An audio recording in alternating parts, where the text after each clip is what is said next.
আসসালামু আলাইকুম। আমি পলি লাইফস্টাইল ব্লগের নতুন আরও একটি ভিডিওতে আপনাদের সবাইকে স্বাগত জানাই।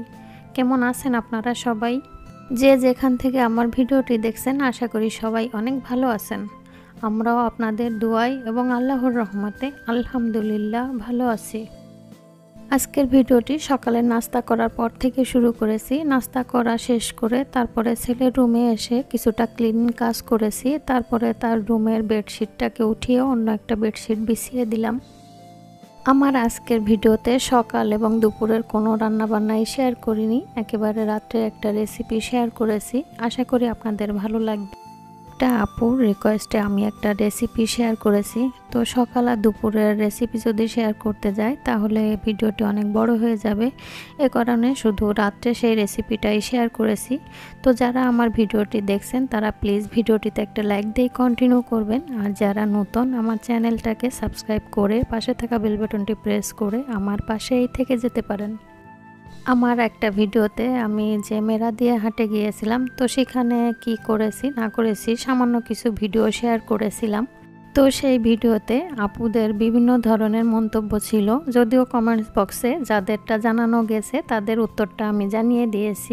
বাকি আনসারটা আমি আমার রেসিপি শেয়ার করতে করতেই জানিয়ে দিব। যেহেতু আমি একটা আপুর রিকোয়েস্টে হাঁসের মাংসর রেসিপিটা শেয়ার করতে বলেছে, তো আমি সেই রেসিপিটা সম্পর্কে একটু কথা বলি। আমি হাঁসের মাংসটা রান্না করার জন্য একটা পাতিল নিয়েছি।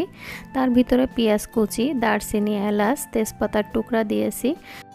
সাথে সব ধরনের বাটা মশলা যেমন আদা রসুন বাটা, তারপরে জিরার গুঁড়া, ধনিয়া গুঁড়া, শুকনা মরিচের গুঁড়া, হলুদের গুঁড়া, স্বাদ মতো লবণ, সব মশলাগুলো একসঙ্গে আমি মাখিয়ে নিচ্ছি। রেসিপিটা আমি আমার মতো করে শেয়ার করছি। এখানে আপনারা যদি মাখিয়ে না হয় মশলাটাকে কষিয়েও রান্না করতে পারেন, তবে আমার কাছে গরুর মাংস, হাঁসের মাংস এভাবে মাখিয়ে রান্না করলে বেশি মজা হয়, এটা মনে করে আমি এইভাবেই রান্না করি। আর পাতিলে রান্না করার স্বাদ কিন্তু অন্যরকম, কড়াইতে রান্না করার স্বাদ অন্যরকম। যে কোনো মাংস পাতিলে রান্না করলে কিন্তু স্বাদটা বেশি ভালো হয়।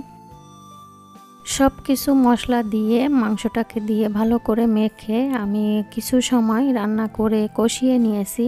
আর মাংসটার ভিতরে আমি ডাঁটা আর আলু দিয়ে রান্না করব, এজন্য ডাঁটা আর আলু কেটে ধুয়ে হালকা পানিতে একটু ভিজিয়ে রেখেছি। যেহেতু আলুটা এমনি রেখে দিলে কালো কালো হয়ে যাবে, এ কারণে পানি দিয়েই রেখেছি। হাঁসের মাংসটা আমি কিন্তু অনেকক্ষণ ধরে কষিয়ে নিয়েছি, মাঝে মাঝে ঢাকনা দিয়ে ঢেকে দিয়েছি। তো কষানোর পানি দিয়ে মাংসটাকে সিদ্ধ করে নিয়েছি।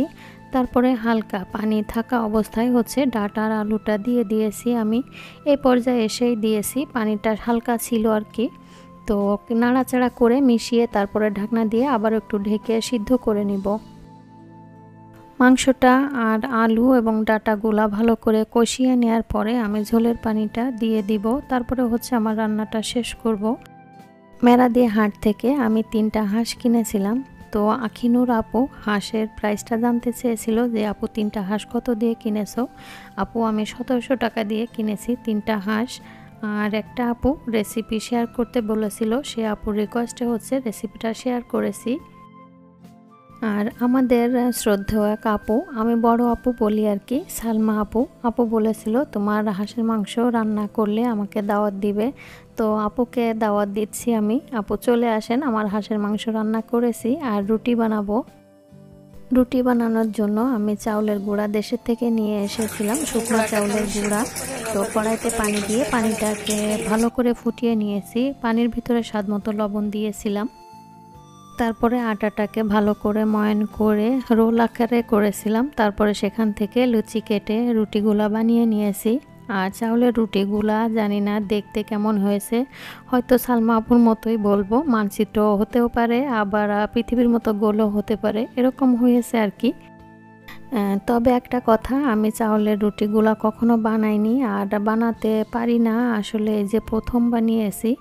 তবে বানাতে পারি না আসলে ভুল কথা। আমাদের মেয়েরা সব জিনিসই চেষ্টা করলে পারি, কিন্তু দেখা যায় কি অনেক সময় যখন বানাতে মনে করি তখন চিন্তা করি যে পানি যদি বেশি হয়ে যায় তাহলে কিন্তু চাউলের গুঁড়াগুলা নষ্ট হয়ে যাবে, রুটিগুলো একদমই বানাতে পারবো না। তো এটা মনে করেই বানাতে যাই না।